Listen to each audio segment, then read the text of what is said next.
Estoy un poquito disfónica, estoy un poco resfriada, por eso vengo. Cuando estamos hablando de anemia, chicos, pensamos que es una enfermedad o es una consecuencia de diversidad de enfermedades. Es una consecuencia, ¿verdad? Entonces, cuando estamos hablando de anemia, muchas veces, ¿qué es lo que se hacía antes? La relación de un examen clínico de una anemia nos decía que era la evaluación de las conjuntivas. Actualmente se descarta esa posibilidad y se dice que la evaluación de la anemia tenemos que hacer a través de la palidez palmar y plantar. Entonces, aquí nos dice que estamos con esto, ¿no es cierto? Con esto.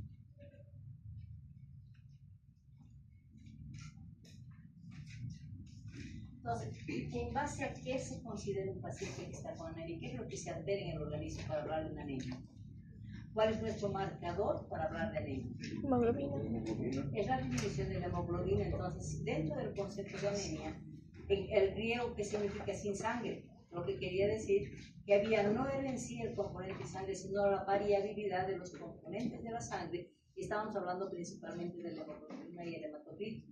Cuando hablamos de la hemoglobina, ¿por qué es importante la hemoglobina? Es el responsable del traslado del oxígeno para acondicionar una buena oxigenación en el organismo, ¿no es cierto? Si la hemoglobina disminuye, pues vamos a entrar en un estado de hipoxia, ¿verdad? Cuando estamos hablando del hematocrito, ¿qué significa hematocrito? Es la relación de volumen de número de eritrocitos en base a la sangre total y en base al plasma, ¿no es cierto? Entonces ahí hablamos de que estamos hablando de la disminución de la hemoglobina, disminución del hematocrito, nos van a considerar ya de anemia, ¿no? Hay algo que tenemos que marcar el concepto, es de que cuando hablamos de anemia no es una patología en sí, sino es una consecuencia de muchas enfermedades o deficiencias nutricionales, vamos a decir, que vayan a condicionar un estado de anemia. Y cuando ya hablamos del concepto, hablamos de hemoglobina, ¿no es cierto? ¿Cuál es la composición de la hemoglobina? Y eso hemos visto en ictericia, ¿no es cierto? Hemos dicho que cuando se está dando la hemólisis se va a liberar dos componentes, la globina y el grupo hemo, ¿no es cierto? Entonces, aquí decimos eso, ¿no es cierto? El grupo hemo y la globina, lo que nos interesa para la anemia es el grupo hemo, ¿no es cierto? La concentración. Y al mismo tiempo decimos que esa concentración se la va a medir en miligramos de cilindro. Cuando hablamos del hematocrito, hemos dicho hematocrito es la relación de la masa eritrocitaria en relación a la sangre total o en relación al plasma. Ambos componentes, tanto la hemoglobina como el hematocrito, van a disminuir para considerarse un componente de anemia en los niños, ¿no es cierto? Entonces ahí nos dice, entonces, ¿de cómo vamos a saber los valores de la hemoglobina? Principalmente la OMS dice, el hematocrito no es importante, el hematocrito simplemente es relación de volumen. Lo que nos determina la anemia es la concentración de hemoglobina, y ahí va a determinar diferentes cosas. Y hablamos de que, por ejemplo, la hemoglobina en el recién nacido, ¿por qué tenemos un valor de 18 a 20 gramos de cilindro? ¿Por qué tenemos este valor tan alto en el recién nacido? ¿Cuál es su característica básica del recién nacido para tener altas concentraciones de hemoglobina libre? Es lo que dijimos, que el recién nacido y el neonatito se caracterizan por ser hemoconcentrados, muchos eritrocitos. Y al mismo tiempo dijimos que tenía un envejecimiento precoz, lo que lo condicionaba a una hemólisis y a la liberación de la hemoglobina. Por lo tanto, todo recién nacido y neonato, su condición básica es que tenemos alta concentración de hemoglobina y hematocrito, y poco a poco ya va disminuyendo, va normalizándose, vamos a decir, la vida del eritrocito, donde en el lactantito ya vamos a hablar de 12 a 13 gramos de cilindro, los escolares de 12 a 14, diferenciando en el varón y la mujer. Esta es la condición para la OMS para determinar si ese niño tiene anemia o no tiene anemia. Y la relación del hematocrito está en relación a qué? Principalmente al tipo de anemia, porque si hablamos de un tamaño de eritrocito, el porcentaje de la masa eritrocitaria versus la sangre total versus el plasma, ¿qué significa el hematocrito? La variabilidad, principalmente en el número o el tamaño de los eritrocitos. Si hablamos de anemias microcíticas o macrocíticas, estamos relacionando con el hematocrito. Un recién nacido, como hemos dicho siempre, es el más elevado, de 45 a 61%, el lactante de 32 a 42 y el escolar más de 40%. Entonces, la hemoglobina es el indicador para determinar los grados de anemia en base a la concentración de hemoglobina. Y el hematocrito es para diferenciar el tipo de anemia, pudiendo ser esta micromacrocítica en relación a la sangre total. Y decimos, si la anemia está así, normalmente el organismo va a producir eritrocitos y obviamente va a pigmentar en base a depósitos de hierro. Entonces, ¿por qué se va a desarrollar la anemia? Porque hay un desequilibrio entre la producción de eritrocitos y el desequilibrio entre la concentración de hemoglobina, entonces estamos hablando del desequilibrio entre producción y pérdida de eritrocitos. ¿Qué es la eritropoiesis? Es la producción de eritrocitos en base al sistema medular. Pero el sistema medular, ¿qué necesita para producir eritrocitos normocíticos y normocrómicos?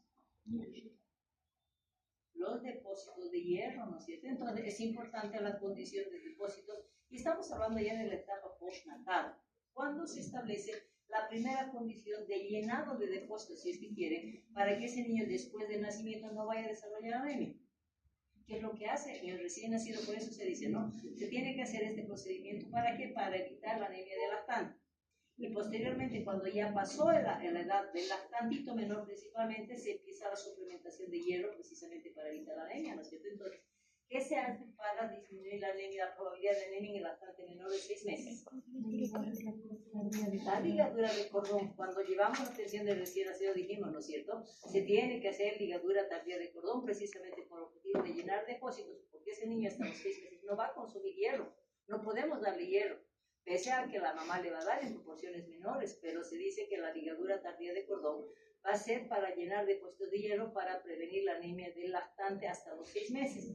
Y a partir de los 6 meses, ya como sistema público, tenemos la condición de dar un suplemento que son las chispitas nutricionales. Entonces, estamos hablando de que empieza la protección de la etapa postnatal. ¿Y qué es lo que se dice? Que el eritrocito, si bien tiene una forma cóncava, pero están llenos de hemoglobina, y esta hemoglobina me va a condicionar a que ese niño desarrolle o no desarrolle anemia. Ahí decimos, ¿no? La composición de la hemoglobina son 4 subunidades de hemoglobina para evitar la anemia, precisamente, ¿no es cierto? Entonces, si los eritrocitos tienen que tener un tiempo de vida, una concentración adecuada de hemoglobina, si dijimos que en el recién nacido el tiempo de vida era de hasta 70 o 80 días, en un niño más de lactante mayor, ¿cuánto tiempo vive su eritrocito? Como de ustedes, 120 días, entonces se dice que la vida media de los eritrocitos va a ser 120 días. ¿Y eso qué significa? Que después de los 120 días, eso se tiene que destruir y el sistema reticuloplasmático lo vamos a ver para evitar ese desecho, y nuevamente eso compensa para establecer el número y la concentración de hemoglobina a través de la eritropoiesis. Cuando hablamos de necesitamos mantener niveles normales de hemoglobina, ¿qué significa? Que tenemos que garantizar de cierta manera en que la vida del eritrocito cumpla esas condiciones de 120 días, que la concentración de hemoglobina sea la adecuada para prevenir. Entonces son de base directamente, y eso se marca en base a qué. Si necesito vida adecuada de los eritrocitos, si necesito concentración adecuada de los eritrocitos en base a la hemoglobina, ¿qué me garantiza eso? Los depósitos de hierro que el niño tiene que tener para tener una eritropoiesis adecuada. Porque si no hay eritropoiesis adecuada y ahí no hay sustrato, que se llama el sustrato ferroso, que va a condicionar, se va a empezar a establecer la anemia en los diferentes grados inicialmente, y posteriormente, cuando ya tenemos cronicidad en ese proceso, vamos a determinar la alteración de los eritrocitos, estableciendo anemias con eritrocitos pequeños, la microcitosis. Entonces decimos ahí, si la anemia es un resultado de un desequilibrio de producción, la eritropoiesis no dispone de sulfato ferroso. Por lo tanto, ¿qué significa? No va a producir eritrocitos en forma adecuada. ¿Qué significa esto? De que será el número de los eritrocitos que va a disminuir, o será la concentración de hemoglobina que va a disminuir. Ambos, porque inicialmente hemos dicho, para que se establezca la anemia tiene que haber falta de sustrato. Después, si hay falta de sustrato, ¿qué condición? Que la eritropoiesis se va a alterar, disminuyendo la producción de los eritrocitos y disminuyendo la concentración de la hemoglobina en los eritrocitos que se están formando. Entonces, la combinación entre producción con deficiencia de sustrato, vamos a decir, va a condicionar la anemia. Finalmente, la OMS dice, a mí no me interesa el hematocrito. En base a la hemoglobina es que vamos a hacer la clasificación, y hablamos de anemias leves, moderadas y graves. Cuando hablamos de anemia leve, dice todo niño que tenga una concentración de 10 a 11.9 gramos de cilitro y está condicionado a una anemia leve. La moderada va a ser de 8 a 9.9 y la grave va a ser 7 o menor a 7. ¿Por qué significa esto? Esta diferencia que la OMS establece, porque el tratamiento va a variar en base a al grado de anemia, ¿no es cierto? Entonces ahí decimos, ¿será solamente la anemia lo que va a condicionar la hemoglobina, la concentración de hemoglobina? La primera condición, cuando estamos hablando de un inicio de anemia, se va a alterar la morfología o la concentración de hemoglobina. ¿Cuál es el primer paso para que un niño desarrolle anemia? La disminución de la hemoglobina o la disminución o alteración de la estructura propia del eritrocito. La concentración de la hemoglobina, entonces se dice que si un niño no va a tener una concentración adecuada de hemoglobina, ¿qué significa clínicamente? Que ese niño no tiene sustrato. Y si no tiene sustrato que vaya a producir una buena eritropoiesis, ¿qué va a condicionar? Que va a empezar a alterarse la concentración de la hemoglobina en los mismos eritrocitos. Y si consideramos de que ese eritrocito no tiene sustrato, ¿qué va a establecerse? Va a entrar en un estado de compensación que se llama, ¿y qué es lo que se va a alterar? Si el eritrocito está hipocrómico con disminución de hemoglobina y no tiene el sustrato para que se desarrolle una buena eritropoiesis, ¿cuál va a ser la próxima consecuencia? Alteración de estructura. Y cuando hablamos de estructura, ¿qué va a condicionar con ese eritrocito? ¿Qué va a pasar con ese eritrocito si no tengo dependencia de ese sustrato? Va a empezar yo les digo los eritrocitos desnutridos, ¿no es cierto? O sea, va a empezar a reducir su tamaño. Entonces estamos hablando del primer componente de después de disminuir la hemoglobina, va a considerarse a que va a empezar a alterarse la estructura con una microcitosis. ¿Y cómo vamos a cuantificar? Si estamos hablando entonces de la concentración de hemoglobina, la anemia nos permite dos tipos de clasificación: grado de anemia en base a la concentración de hemoglobina. Y después de esa alteración de la concentración de hemoglobina se va a alterar la estructura. Entonces, en base a la morfología, vamos a clasificar como los eritrocitos. Cuando son los eritrocitos pequeños, por falta de sustrato y falla de eritropoiesis, vamos a hablar de una anemia microcítica. Pero hay otro factor que también consideramos, de que hay ciertos elementos que son deficiencias en el organismo de la veloz. Eso va a condicionar una deficiencia de la hemoglobina del tamaño de los eritrocitos. Del tamaño, no la hemoglobina. Entonces estamos hablando de las anemias que son los dos extremos. La anemia microcítica es por deficiencia de sustrato y es por deficiencia de formación y producción, por deficiencia del mismo depósito de hierro que tiene, ¿no es cierto? En cambio, estamos hablando de la macrocítica, que significa que hay deficiencia de B12, lo que condiciona a un aumento del tamaño de los eritrocitos sin determinar la concentración de hemoglobina. Entonces ahí estamos considerando, en base a qué la morfología se va a clasificar, en base a la microcitosis, normocítica y la macrocítica. Cuando hablamos de la microcitosis, ¿qué significa? Es la mayor parte de las anemias, porque ¿cuál es la causa más importante para que un niño desarrolle anemia? Déficit nutricional, déficit de hierro. Si usted dice, primero va a disminuir la concentración de hemoglobina, después va a disminuir el tamaño. Entonces la primera condición va a ser esa desnutrición en base a deficiencia de hierro, va a condicionar a que los eritrocitos sean chiquititos. ¿Y en base a qué los medimos? En base a los petolitros. Se dice que es microcítica cuando el volumen corpuscular medio va a ser menos de 80 petolitros. Lo normal es de 80 a 100 petolitros. Entonces, si está en ese laboratorio una disminución de los menos de 80 petolitros, le va a decir, cuidado con esa anemia, pero es dependiente del hierro, dependiente de su alimentación, que es el común denominador, vamos a decir, en la pediatría, ¿no es cierto? Cuando estamos hablando de normocítica, ¿qué significa? Normocítica. Habían habido depósitos, de manera que la médula va a seguir produciendo, ¿cierto? Entonces, ¿qué se va a condicionar para que un niño pueda desarrollar anemia, pero con una normocitosis?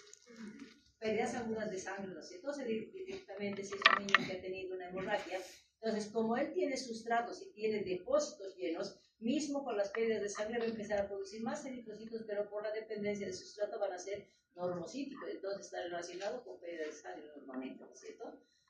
Cuando hablamos de la macrocítica, hemos dicho que es específicamente deficiencia de B12, donde el eritrocito va a ser normocítico, normocrómico, ¿o cómo va a ser? Una deficiencia de B12, ¿a qué me va a llevar? A la macrocítica. ¿Y cuál es la causa más frecuente en los niños? Porque es una causa frecuente de la macrocitosis. ¿Cuál es la causa? ¿Cómo? Ya, déficit de B12. ¿Y quién es el responsable del déficit de B12 para que desarrolle una anemia macrocítica? Y esto común. La mala nutrición está relacionada a la hipocromía y la microcitosis, porque es deficiencia de hierro. La mala alimentación es específicamente, puede ser que no sea específico de B12, pero hay alguien que se le está consumiendo esa B12 que condiciona a una anemia macrocítica. ¿Cuál es el parásito que es responsable de desarrollar una anemia macrocítica en base al consumo metabólico de la B12? La coli. Se la llama la tenia diminuta, ¿no es cierto? ¿Cuál es la tenia diminuta? La Emilolepsis nana. Entonces, la Emilolepsis nana dice que es un parásito que en su consumo básico como consumo metabólico, la B12. Entonces, si tenemos este parásito, si los niños tienen ese parásito, van a desarrollar precisamente una anemia macrocítica. Y cuando estamos hablando de cómo va a responder el organismo para desarrollar una anemia, cuando un niño, por ejemplo, estamos hablando de que un niño ha tenido un accidente, ¿cierto? Ha tenido pérdidas de volúmenes importantes. ¿Qué es lo que va a condicionar? ¿Qué se establece si un niño va a entrar en un estado de hemorragia, por ejemplo, por un accidente? No se olviden que siempre está basado en los sustratos que tienen, los depósitos de hierro que tienen, ¿no es cierto? Si ese niño es sometido a, o sea, ha tenido un accidente y ha tenido pérdidas importantes, ¿quién responde para que ese niño inicialmente no vaya a desarrollar una anemia y después compense la deficiencia de la pérdida que ha tenido para evitar la anemia? No es el sistema medular. Entonces, cuando hablamos de que condiciona un sistema medular, un organismo de un niño que tiene buena concentración de depósitos de hierro, mismo teniendo pérdidas importantes de sangre, ¿qué condiciona? Hay factor compensatorio. Y cuando hablamos de factor compensatorio es la regeneración medular que va a evitar los grados de anemia. Y a ese tipo de anemia, si es que se llega a producir inicialmente, va a ser normocítica, normocrómica, porque hay depósitos de hierro. Por lo tanto, toda vez que estamos hablando de hemorragias secundarias, a veces anemias hemolíticas, estamos considerando la respuesta rápida que va a dar el sistema medular, y a ese tipo de anemia la vamos a llamar la anemia regenerativa. ¿Qué significa? Regenerar rápidamente el tejido para evitar los eritrocitos. Pero ¿cuál es el indicador que me puede empezar a dar y para confirmar que es una respuesta rápida medular? Cuando estamos hablando de un proceso infeccioso, por ejemplo, el organismo responde ¿con qué? Con la producción de glóbulos blancos, ¿no es cierto?, ante un proceso infeccioso. Y cuando son infecciones severas, ¿qué es lo que va a producir? ¿Qué se produce? Estamos hablando de la fórmula blanca. Cuando tenemos una infección severa, el sistema medular se defiende, produce los polimorfonucleares, ¿no es cierto? Y cuando no llega a producir suficiente polimorfonuclear, ¿qué empieza a producir? Son las formas jóvenes, ¿verdad? Y si estamos hablando de los eritrocitos, ¿cuáles son las formas jóvenes del sistema medular? En respuesta a la deficiencia de hierro, eso tenemos que aclarar. Cuando tenemos una hemorragia, tenemos disponibilidad de sustrato, disponibilidad de depósito. Si esa hemorragia me va a condicionar a que ese organismo necesita más eritrocitos porque son hemólisis o son pérdidas importantes, el organismo se defiende produciendo formas jóvenes. Entonces, ¿cuándo vamos a poder tipificar como una anemia regenerativa? Cuando precisamente encontremos las formas jóvenes de los eritrocitos. ¿Cómo se los llaman? Las formas jóvenes, los reticulocitos, ¿no es cierto? Entonces ahí estamos hablando de que la anemia regenerativa se va a presentar cuando no hay alteración de la hemoglobina, no hay alteración del número de eritrocitos, más bien es compensatorio el sistema medular produciendo reticulocitos en forma compensatoria. Y eso siempre va a depender ante pérdidas anormales, vamos a decir, o pérdidas exageradas de sangre. Cuando estamos hablando de las A o hiporregenerativas, ¿con qué se relaciona? Primero, con cronicidad.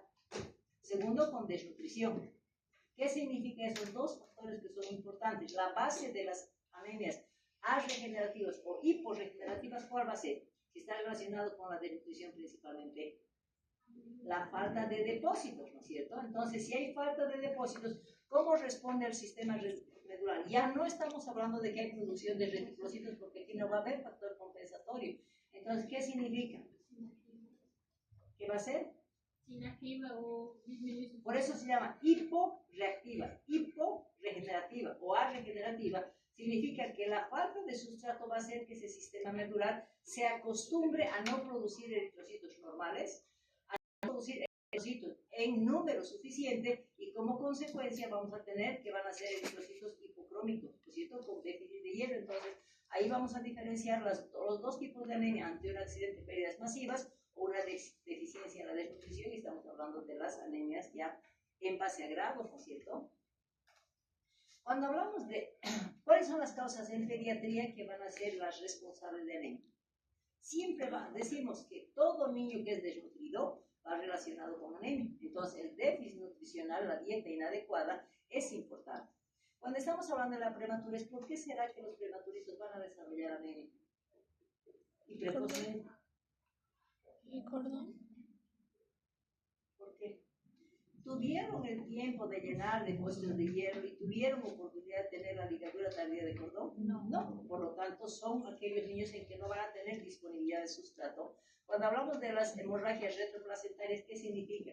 Que ese niño ya en la vida intrauterina no le dieron hierro suficiente, o sea, nuevamente está relacionado con el déficit de los depósitos. Y finalmente, cuando hablamos de la ligadura precoz de cordón, y ustedes me dirán, ¿qué pasa con las cesáreas? Pues los niños con cesárea tienen mayor predisposición para desarrollar anemia, porque dentro del componente de atención al recién nacido se maneja, ¿no? La ligadura tardía de cordón es para llenar depósitos de hierro para prevenir anemia del lactante hasta los 6 meses. Entonces, aquellos niños que nacen por cesárea cuando tenemos ligadura precoz de cordón, vamos a decir, son los que van a desarrollar. Entonces, ¿qué hay que hacer? Hay que compensarlos. ¿Cierto? Sabemos que la leche materna va a tener hierro, sabemos que las fórmulas van a tener hierro, entonces es la forma de compensar un poco para prevenir esa anemia en el lactantito menor de 6 meses, ¿no es cierto? Cuando hablamos de falta de absorción, el hierro, si tenemos un niño que tiene diarreas crónicas y va a establecer una falta de absorción con un síndrome de mala absorción, pues ahí estamos con diarreas crónicas y el síndrome de mala absorción, ¿no es cierto? Y finalmente, hablamos de las anemias, clasificación por tiempo, ¿no es cierto? ¿Cuál será más frecuente, las anemias agudas o las anemias crónicas? Crónica. La cronicidad está relacionada con la deficiencia de sustrato. La cronicidad está relacionada con la desnutrición. Entonces, lo común en pediatría van a ser las anemias crónicas. A diferencia de las agudas, son aquellas que están relacionadas con pérdidas temporales, vamos a decir, de sangre. Hablamos de hemorragias principalmente. Entonces, si un niño es sometido a una pérdida sanguínea, pues va a disminuir el volumen, pero no va a haber factor de compensación. Tenemos sustratos que van a compensar, que si bien en algún momento podemos decir que van a intervenir los reticulocitos, pero eso es temporal hasta que ese organismo empiece a establecerse y empiece a producir nuevamente eritrocitos normocíticos y normocrómicos. Entonces, la aguda es siempre en base a pérdidas sanguíneas. En cambio, las crónicas son esa médula que se acostumbró a producir eritrocitos desnutridos, yo los llamo porque van a ser microcíticos, porque hay falta de sustrato y van a estar relacionadas generalmente con la desnutrición o una malnutrición. Ahí por etiología nos clasifican de diferente manera, es decir, anemias por pérdida de sangre, hemorragia, es decir, anemia por déficit de producción de glóbulos rojos, las anemias aplásticas, vamos a decir, cuando hay patología medular. Hablamos de las hemolíticas cuando están relacionadas con algún factor de deficiencia de la formación. Las secundarias a una patología crónica. Las enfermedades crónicas que finalmente un niño que está con tuberculosis, por ejemplo, va a desarrollar como consecuencia de esa enfermedad crónica. Las anemias carenciales, que es el común denominador de los niños, y finalmente los que tienen déficit de eritropoyetina, que están relacionadas principalmente con función renal, ¿no es cierto? ¿Cómo diferenciamos en el microscopio? ¿Qué nos interesa? Nos interesa medir la hemoglobina, sí, pero microscópicamente nos dice, ahora tenemos que ver si es que esa anemia es normocíclica, en base a qué vamos a relacionar una anemia normocíclica. La anemia normocíclica está en base a disminución de los glóbulos rojos, pero sin alteración de la concentración de la hemoglobina y sin alteración del tamaño del eritrocito. Entonces hablamos que está relacionado con qué causa la normocítica. Pérdidas agudas, vamos a decir, ¿no? Hemorragias agudas por accidentes, etc. Cuando estamos hablando de la microcítica, está relacionado ¿a qué? De desnutrición y déficit de aporte de hierro. Entonces son microcíticas. Y hablamos de las normocíticas e hipocrónicas. También podemos tener condiciones en que el cuadro inicial de una anemia va a ser normocítica y normocrómica. Es el inicio de una anemia para después volverse una anemia microcítica. Y finalmente tenemos la macrocítica, donde no se altera la hemoglobina, simplemente se altera el tamaño, y la causa de una macrocítica va a ser no deficiencia de hemoglobina, sino deficiencia de dosis. ¿Y cuál es el agente más frecuente que me va a llevar a esa anemia macrocítica? La aminolepsis, ¿no es cierto? La arterial. Perdón, no entendí bien cuánto normocítica y hipocrónica. Cuando hablamos de normocítica, ¿qué significa? Que es un niño, ¿de aquí? Ahí, Normocítica y hipocrómica, ¿qué me está diciendo? A ver, vamos a repasar, ¿ya? Es normocítica cuando un niño tiene un accidente, tiene dependencia de sustrato, entonces tiene condición de producir eritrocitos normocíticos y normocrómicos, ¿no es cierto? Estamos en la etapa inicial, pero por una pérdida aguda de sangre, vamos a decir. La microcítica se debe a que ese niño ya tiene desnutrición ya tiene deficiencia de hierro y el organismo no tiene capacidad de disponibilidad de sustrato y empieza a producir, yo los llamo eritrocitos desnutridos porque son chiquititos y hipocrómicos, ¿cierto? Esta condición. Cuando hablamos de normocítica e hipocrómica, ¿qué dice? Es la etapa inicial del desarrollo de una anemia cuando ese niño está todavía con los eritrocitos normales, pero lo primero en una anemia que se altera es la hemoglobina. Entonces, en este caso es un inicio de anemia donde los eritrocitos son normocíticos, pero ya se está alterando la hemoglobina. Entonces, cuadro inicial de una anemia, de un desnutrido. Y finalmente, cuando hablamos de macrocítica, hemos dicho que es deficiencia. Aquí todavía tienen normocíticos, pero hay deficiencia ya de hemoglobina de hierro, ¿cierto? Pero es cuadro inicial. Entonces, la consecuencia va a ser de esto, va a ser pasar a la microcítica, ¿no es cierto? Y finalmente la macrocítica es la deficiencia. ¿Cómo nos damos cuenta de que eso no viene en ello?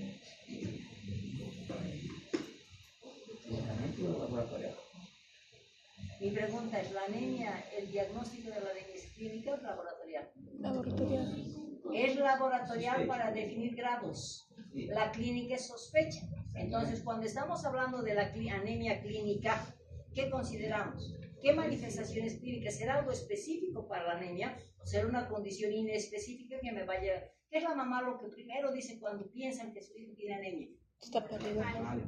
Está pálido. Después, Duerme mucho. Duerme mucho, ¿no es cierto? Son los conceptos de la población que tenemos como concepto de anemia. Entonces ahí decimos de que hay inespecificidad, no son signos específicos, pero sí es importante que vayamos a buscar la causa que me puede llevar a una anemia. Puede ser deficiencia alimentaria, puede ser otro tipo de pérdidas que el niño va a tener, ¿no es cierto? Entonces, lo primero que voy a abarcar es palidez de piel. Hemos dicho, ¿no? Antes se manejaba la palidez de piel y palidez de mucosas conjuntivas, decimos, ¿no es cierto? Pero eso actualmente cambia y la OMS dice, hay que empezar a ver palidez palmar principalmente antes de la concentración o antes de la coloración de las mucosas. Entonces, luego, ¿qué es lo que considera? Si la hemoglobina es la responsable de hacer el traslado de oxígeno, ¿qué va a hacer el organismo? ¿Por qué hay palidez? Es factor compensatorio, ¿no es cierto? ¿Qué factor compensatorio para que se relaciona con la palidez de ese niño? ¿Será acaso vamos a ver a través de la piel la palidez de los eritrocitos? ¿Cuál es el factor compensatorio cuando ese niño está con anemia? ¿Y por qué vamos a encontrar la palidez? Porque produce una vasoconstricción, porque están protegiendo a ese niño, porque sabemos que la hemoglobina es la responsable del traspaso del oxígeno, ¿verdad? Entonces, si ese niño está con estado de hipoxia, en casos moderados o graves, ¿qué significa? Se va a producir una vasoconstricción periférica para producir la palidez como factor compensatorio en el traslado de oxígeno principalmente, ¿no es cierto? Entonces, eso es lo que va a condicionar. Y estamos hablando, hay palidez, pero sin embargo, ¿qué es lo que consideramos? Que para demostrar que un niño tiene palidez, tiene condición de anemia, tenemos obligación de medir la concentración de hemoglobina, que va a ser la condicionante para que me diga si ese niño tiene o no tiene anemia, ¿no es cierto? Entonces, si ese niño está con estado de hipoxia, nuevamente, si la palidez es un factor compensatorio de una vasoconstricción para lograr proteger, vamos a decir, los órganos nobles, posteriormente, ¿qué hace si es que no le ayudamos y no damos en una anemia ya moderada grave? Va a entrar en estado de descompensación, ¿no es cierto? Entonces ahí decimos, van a haber palpitaciones, ¿por qué? Y taquicardia. Si un organismo está en estado de hipoxia, tiene que aumentar por la frecuencia. Inicialmente va a haber palidez por la vasoconstricción, que es el primer factor de compensación, vamos a decir, ¿no es cierto? Después ese corazoncito tiene que obligar a que haya mayor circulación para que se compense el estado de hipoxia, ¿no?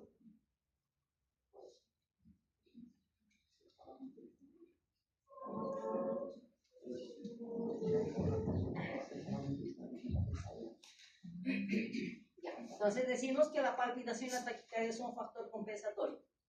Cuando todavía necesitamos más, va a empezar a presentar soplo sistólico.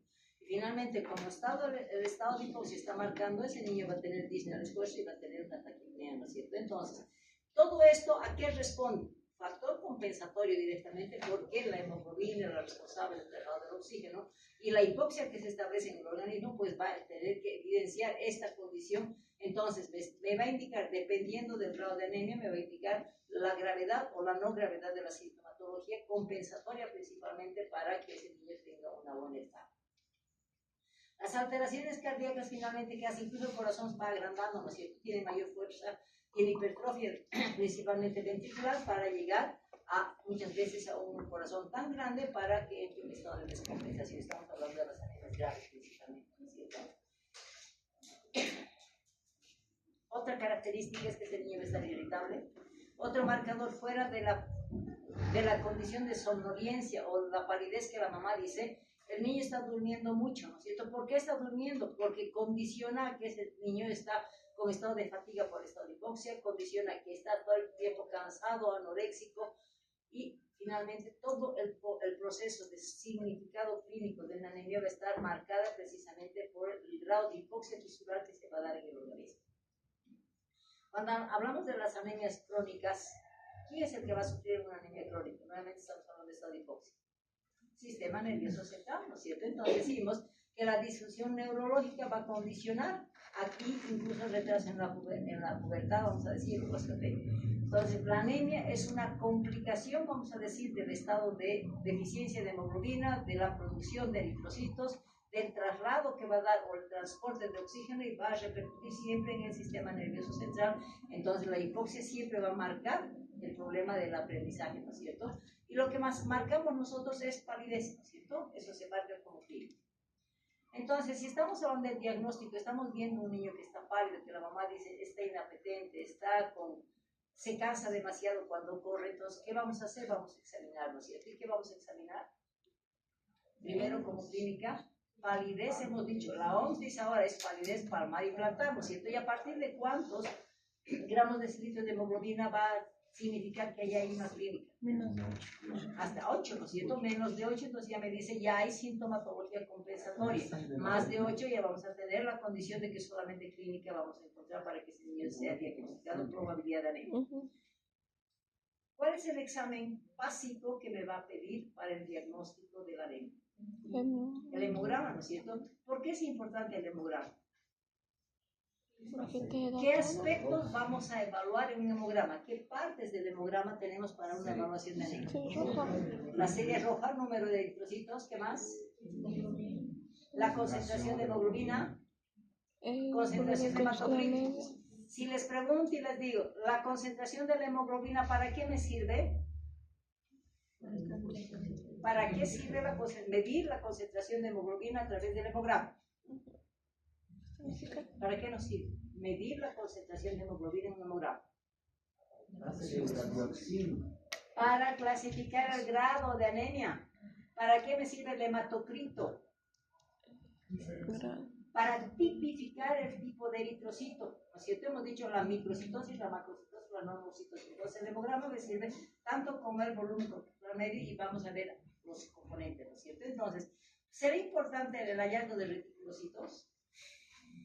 ¿En qué tipo de anemia me va a mostrar más del 3% de reticulocitos? ¿En qué tipo de anemia vamos a encontrar más del 3% de reticulocitos? En la regenerativa, ¿no es cierto? Entonces ahí ya me está diciendo, el frotis de sangre, ¿para qué me sirve? Para ver el grado de destrucción y el tipo de eritrocitos, ¿no es cierto? Entonces, esto me sirve para el diagnóstico. Y estamos hablando de que, la pregunta, ¿no? ¿El diagnóstico de la anemia es clínica o es laboratorio? La clínica es sospecha, el diagnóstico es laboratorio, ¿no es cierto? Y en el hemograma hemos dicho, ¿no es cierto? Que si bien la anemia clínica está manejada por el componente palidez, nosotros vamos a ver el hemograma, el número de eritrocitos, ¿cuánto es más o menos? De 4.5 a 5.5 millones. Es importante los eritrocitos, pero lo que me interesa es esto, la hemoglobina. Si hemos considerado la hemoglobina en diferentes grupos etarios, pero el común denominador, si estamos hablando de lactante mayor, vamos a hablar de 12 a 14 gramos de cilindro. El hematocrito vamos a manejar como normal de 35-40%. El volumen corpuscular medio era. ¿Y para qué me sirve el volumen corpuscular medio? Para la clasificación morfológica, ¿no es cierto? Cuando hablamos de la concentración de hemoglobina corpuscular media, ¿para qué me sirve? Para evaluar la cromía. Entonces, el volumen corpuscular medio me significa para evaluar la morfología. Y cuando hablamos de la concentración de hemoglobina corpuscular media, me sirve para la cromía, ¿cierto? Perdón, es un dispositivo. Yo tengo una duda, porque hasta donde conozco, anemia se es considerado a partir de 11 días, ahora porque es 8. y pacientes con uso menorrágico Clínicamente, palidez palmar y palidez plantar. Estoy hablando de hemoglobina. Pero está normal. Es 12 a 14 es normal, pero anemia se da a partir de 11, entonces, ¿no? A ver, la anemia en base a la hemoglobina, ¿para qué te sirve? Para clasificar el grado de anemia, leve, moderada y grave. Leve es desde 10 a 11.9.